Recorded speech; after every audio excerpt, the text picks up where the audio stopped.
Congolaises et Congolais, très chers compatriotes, en cette fin d'année 2024, je rends grâce à l'Éternel Dieu Tout-Puissant qui nous a protégés et soutenus malgré les épreuves. Malheureusement, beaucoup de nos compatriotes nous ont quittés à cause de la maladie, des accidents, de la pauvreté ou encore des violences causées par les groupes armés, notamment les supplétifs de l'armée rwandaise, appelée M23, et certaines milices exploitant nos richesses naturelles. À ceux qui pleurent leurs proches, à ceux qui portent dans leur chair et leur esprit les stigmates de ces violences, et à tous ceux qui luttent pour survivre face à la mauvaise gouvernance et à la prédation de nos ressources naturelles, j'exprime ma profonde compassion. Que Dieu se souvienne de chacun d'eux et répande sa miséricorde sur tout notre peuple. Je rends un hommage émouvant à mon directeur de cabinet, Jean-Claude Mwalimou Solo Sabiti, que Dieu a rappelé à lui le 23 octobre dernier. Mes très chers compatriotes, notre pays traverse une période sombre, marquée par un désordre savamment orchestré depuis les hold-up électoraux de 2018, suivi par les simulacres d'élections de 2023. Toutes les contrées du pays sont en proie à un recul social. La situation désastreuse du Grand Kasaï, courageusement décrite par les gouverneurs du Kasaï central, l'archevêque de Kananga et l'évêque de Mweneditu, illustre la détresse de notre pays tout entier et une absence de vision qui conduit les pays lentement mais sûrement vers un suicide collectif. Le bilan est accablant. Ce n'est pas une opinion, c'est un constat qui s'impose. La corruption et les vols gangrènent nos institutions. Les défis de la RDC sont multiples et requièrent une mobilisation méthodique des ressources de l'État. Hélas, des milliards de dollars sont détournés à travers des projets fictifs et des contrats léonins. Les ressources du peuple sont dilapidées et les faits de corruption sont tellement légion que beaucoup ne s'en émeuvent plus.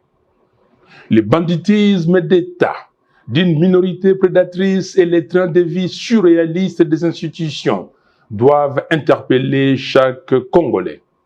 Il s'agit là de votre argent, gagné à la sueur de votre fonds. Indignez-vous.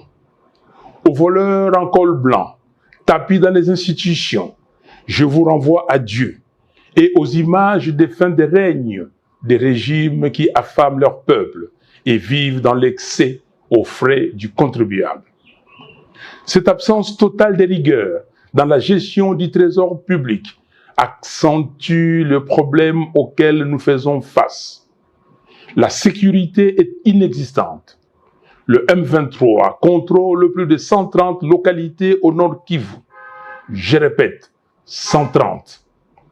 Les ADF continuent leur massacre à Beni, Butembo, Lubero, Irumu et Mambasa. Les armées rwandaises, ougandaises et burundaises opèrent dans le nord Kivu et le sud Kivu. Tout cela sous les regards impuissants de ce qui reste de l'État. Les groupes armés de tous bords sévissent à Ituri. Les Mobundo dérangent la quiétude des citoyens dans les grands Bandundu, à l'est de Kinshasa et dans une partie du Congo central. Le pays compte aujourd'hui plus de 8 millions de déplacés internes. Une telle situation devrait mobiliser l'attention de n'importe quel gouvernement avec un minimum de sérieux. Chez nous, le sujet est traité avec une légèreté déconcertante et les champagnes coulent à flot au sommet d'un État failli et faible. Notre armée est abandonnée. Après 6 ans au pouvoir, le régime n'a pas réussi à doter les pays d'une force militaire capable de défendre notre souveraineté. Nos soldats, courageux, mais sous-équipés, affrontent des forces ennemies bien armées. L'argent dilapidé à Kinshasa à lui seul pourrait changer les rapports des forces sur le terrain. La diplomatie est défaillante face aux manœuvres de Paul Kagame et à ses accusations mensongères contre notre pays. Le gouvernement brille par son absence de stratégie et d'action de dissuasion concrètes. Nous sommes réduits à des slaves lyriques qui frisent la comédie et dénoncent un manque de sérieux qui rassure l'ennemi sur les faibles capacités intellectuelles de son adversaire. Aujourd'hui, la faiblesse diplomatique de la RDC a réussi à ancrer dans l'opinion internationale l'idée selon laquelle les FDLR seraient une responsabilité congolaise. Pourquoi le gouvernement congolais ne demande-t-il pas à M. Kagame de discuter avec les FDLR et de neutraliser le M23? Là où ça blesse, c'est qu'en pareille circonstance, il paraît évident que tout leader censé chercherait un temps soit peu à tisser les liens entre citoyens et favoriser la cohésion nationale. Mais non.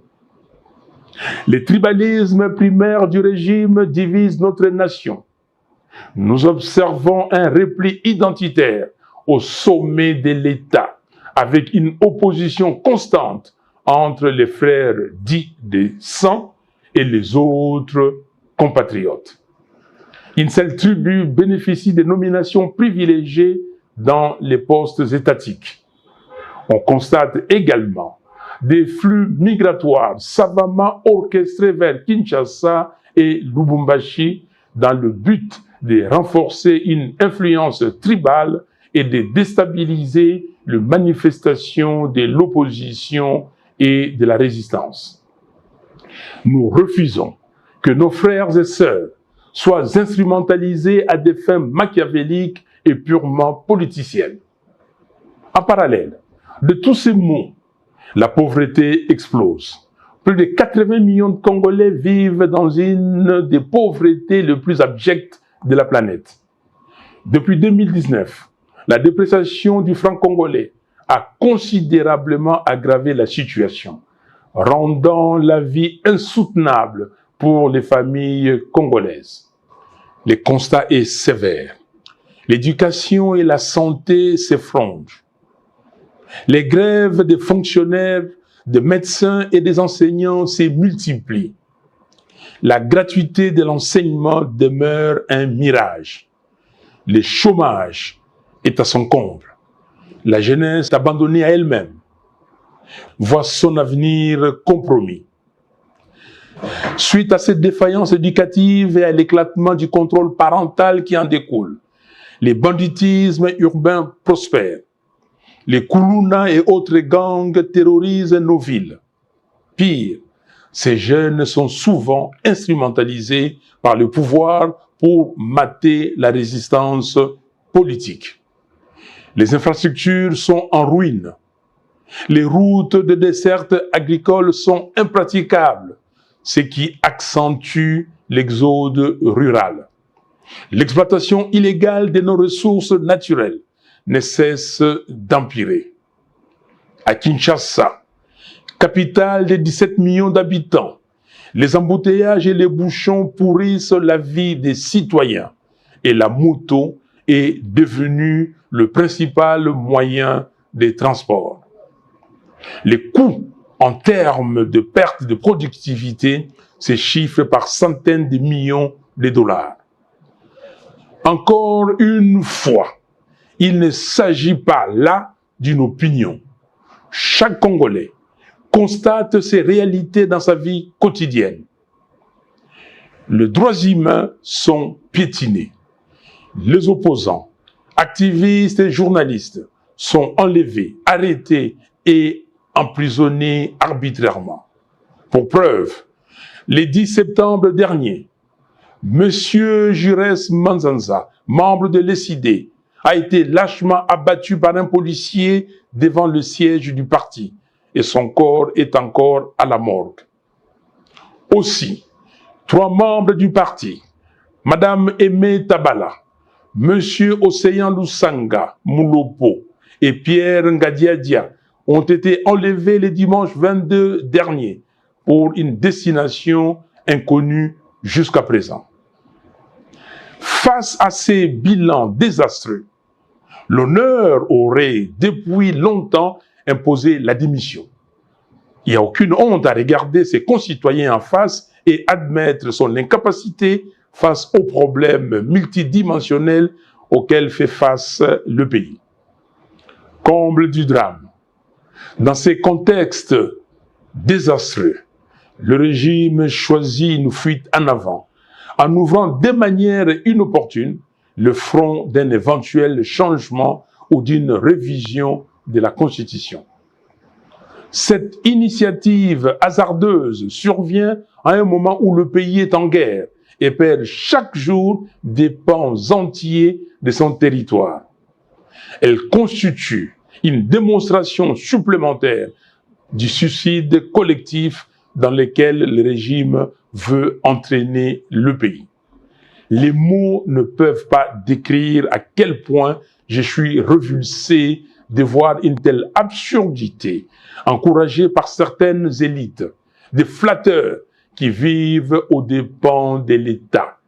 Il s'agit là d'une énième distraction et les Congolais le savent. Nos priorités sont ailleurs. Chers compatriotes, nous ne laisserons pas cette tentative de manipulation aboutir. En ce temps de crise, il n'y a ni nécessité, ni opportunité pour un tel projet. Ce que le peuple congolais attend, ce ne sont pas des modifications constitutionnelles opportunistes et intempestives, mais des actions concrètes et courageuses pour relever les défis cruciaux auxquels notre pays est confronté. Ce n'est pas la Constitution qui empêche le régime d'honorer toutes les promesses fallacieuses qu'il a faites au peuple. La Constitution n'empêche pas de doter nos forces armées de moyens efficaces. La Constitution n'empêche personne de libérer les 130 territoires. La Constitution ne donne pas non plus les droits de dilapider les deniers publics. Un régime incompétent peut changer la Constitution 100 fois. Les mêmes mots produiront les mêmes effets. Il y a problème d'hommes, pas de texte. Nos efforts doivent être concentrés sur 4 priorités. Restaurer l'intégrité territoriale. Mettre un terme à la guerre menée par le M23 et les forces étrangères afin de libérer nos terres et de restaurer la souveraineté nationale. Mettre fin à la prédation des ressources publiques. Réduire les trains de vie excessifs des institutions et mobiliser les fonds nécessaires pour renforcer notre armée, financer des infrastructures essentielles et améliorer les conditions de vie des Congolais. Construire un véritable état des droits, garantir le respect des droits humains, la justice et l'équité pour tous. Préparer des réformes institutionnelles ambitieuses, réviser la loi électorale, restructurer la commission électorale et la Cour constitutionnelle, afin de créer les bases d'élections véritablement transparentes, crédibles et apaisées. Voilà pourquoi, chers compatriotes, je réitère mon appel à nos pères spirituels pour réunir, dans le cadre du processus de Kinshasa, toutes les parties prenantes autour du thème vérité, réconciliation, cohésion nationale, afin d'œuvrer pour un Congo libre, fort, digne et prospère. Nous appelons la SADC, l'Union africaine et les Nations unies à soutenir le processus de Kinshasa pour faire avancer celui de Luanda. J'exige la libération de Jamal Kabound, Seth Kikouni, Mike Mukebai, Jackie Ndala, du député provincial Alain Siwako, du député honoraire Jean-Paul Ngangondi, des militants pro-démocratie, Delgate Idengo, Mwamicho Ndungo King, Fiston Isambiro, Jimmy Nziali, Zarko Sefo, des 3 membres de l'ESID et de tous les autres prisonniers d'opinion. Le régime doit cesser les intimidations et les arrestations arbitraires. Peuple congolais, comme en janvier 2015, mobilisons-nous pour dire non au changement de la Constitution, non à la présidence à vie en RDC. Je demande instamment à M. Félix Tshisekedi de cesser le mensonge, la manipulation et la démagogie. Congolaises et Congolais, très chers compatriotes, en ce 30 décembre 2024, je tiens à vous adresser mes vœux le plus sincères de paix, de bonheur et de prospérité pour l'année 2025. Que Dieu bénisse chacun de vous, qu'il illumine le Congo de sa lumière pour que nous retrouvions enfin la paix, la sécurité et la dignité. Soyons unis et déterminés pour relever notre pays. Que Dieu bénisse la République démocratique du Congo et son vaillant peuple. Je vous remercie.